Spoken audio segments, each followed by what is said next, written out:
ഇന്നലെ മുഖ്യമന്ത്രിയുടെ ഒരു പ്രസ്താവന ഉണ്ടായിരുന്നു. ലീഗിന്റെ വയനാട് പുനരധിവാസവുമായിട്ട് ബന്ധപ്പെട്ട് ലീഗിനെ കുറ്റപ്പെടുത്തിക്കൊണ്ട് ഗവൺമെൻറ്റിൻ്റെ ലിസ്റ്റിൽപ്പെട്ടവരല്ലാതെ ഒരാളില്ല. അത് എന്താണെന്ന് വെച്ച് കഴിഞ്ഞിട്ടുണ്ടെങ്കിൽ എല്ലാ ഘട്ടത്തിലും ഞങ്ങൾ മുഖ്യമന്ത്രിയുടെയും ഗവൺമെൻറ്റിൻ്റെയും റവന്യൂ മിനിസ്റ്ററുടെയും ശ്രദ്ധയിൽപ്പെടുത്തിയിട്ടാണ് മുന്നോട്ട് പോയിരിക്കുന്നത്. ആദ്യം ഞങ്ങൾ സഹകരിക്കാൻ തീരുമാനിച്ചു. 6 മാസം കാത്തിരുന്നു. അവർക്ക് വലിയ പദ്ധതി ആയതുകൊണ്ട് ലാൻഡ് സംബന്ധിച്ച് ഒരുപാട് കടമ്പകളുണ്ട് എന്ന് അവർ ഞങ്ങളോട് തുറന്ന് പറഞ്ഞു. റവന്യൂ മിനിസ്റ്ററായിട്ട് ഡീറ്റെയിൽ ആയിട്ടുള്ള ഒരു ചർച്ച നടത്തി. അപ്പോൾ ഞങ്ങളെ സംബന്ധിച്ചിടത്തോളം ഞങ്ങൾ വലിയൊരു എമൗണ്ട് ഭവന നിർമ്മാണത്തിനായി പാർട്ടി അണികൾ സംഭാവന ചെയ്ത് ബാങ്കിൽ പണം ഇട്ട് കാത്തിരിക്കുകയാണ്. സ്വാഭാവികമായി പാർട്ടി അത് ചർച്ച ചെയ്തു.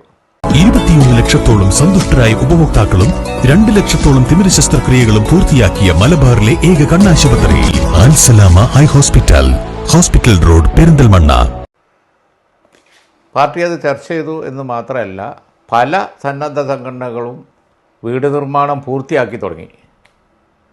ഇപ്പോൾ ക്രിസ്ത്യൻ പിതാക്കന്മാരൊക്കെ മുൻകൈയെടുത്ത് ഉള്ള ഭവന പദ്ധതി, അതുപോലെ തന്നെ മറ്റു ചില സന്നദ്ധ സംഘടനകൾ, ഇൻഡിവിജ്വൽസും ഒക്കെ അതൊക്കെ പൂർത്തിയായി തുടങ്ങി. 6 മാസമായി, ഒരു കൊല്ലാൻ പോയില്ല. അപ്പോൾ ഞങ്ങൾക്ക് വലിയ സമ്മർദ്ദമായി പാർട്ടിയിൽ.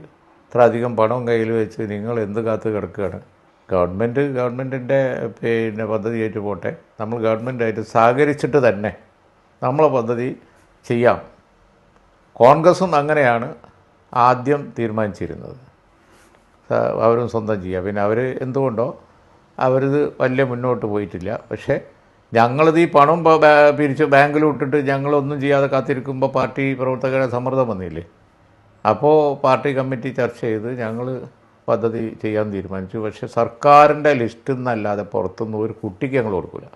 ആ ലിസ്റ്റ് പബ്ലിഷ് ചെയ്യാൻ ഞങ്ങൾ തയ്യാറാണ്. അപ്പോൾ ഗവൺമെൻറ് ഒരു സഹകരിച്ചുകൊണ്ടാണ് ഞങ്ങൾ ചെയ്യുന്നത്. ഇത് ഗവൺമെൻറ്റിൻ്റെ പദ്ധതിയുടെ ഭാഗം തന്നെയാണ്. കാരണം എന്താണെന്ന് വെച്ച് കഴിഞ്ഞാൽ അവിടെ വീട് ഓപ്റ്റ് ചെയ്യാത്തവർക്ക് പുറത്ത് ഓപ്റ്റ് ചെയ്യാം എന്നുള്ള ഗവൺമെൻറ്റിൻ്റെ ഒരു ഓഫർ സ്വീകരിച്ചുകൊണ്ട് ഞങ്ങൾ ഗവൺമെൻറ് അറിവോട് കൂടി തുടങ്ങിയത്. അത് ചോദിക്കുന്നവർ ചോദിച്ച് ട്വിസ്റ്റ് ചെയ്യാണ്. അതിനകത്ത് കാര്യമില്ല. ഞങ്ങളത് മുഖ്യമന്ത്രിയുടെ ശ്രദ്ധയിൽപ്പെടുത്തും, ഗവൺമെൻറ് ശ്രദ്ധയിൽപ്പെടുത്തും. എന്ന് മാത്രമല്ല, ഓരോ വ്യക്തിക്കും സർക്കാരിൻ്റെ സഹായം കിട്ടേണ്ടതുണ്ട്. അത് കൊടുക്കുക എന്നുള്ളതാണ് ഈ സ്വന്തമായി സന്നദ്ധ സംഘടനകൾ ചെയ്യുന്ന ഭവന പദ്ധതിക്ക് ഞങ്ങൾക്ക് വിരോധമില്ല. ആരെങ്കിലും ടൗൺഷിപ്പിന് പുറത്ത് വീട് ആവശ്യമുണ്ട് എന്നുണ്ടെങ്കിൽ അവർക്ക് ധനസഹായം ചെയ്യാൻ തയ്യാറാണ് എന്ന ഗവൺമെൻറ്റിൻ്റെ ഓഫർ സ്വീകരിച്ചുകൊണ്ടാണ് ഞങ്ങളുടെ പദ്ധതി. ആ ഒരു പദ്ധതി ഏതുവരെയായി? ഞങ്ങളുടേത് കുറച്ച് ഫാസ്റ്റായിട്ട് മുന്നോട്ട് പോകുന്നുണ്ട്. കാരണം തോട്ടഭൂമി അല്ലാത്തതുകൊണ്ട് ഞങ്ങൾക്ക് വേറെ നൂലാമാലകളില്ല.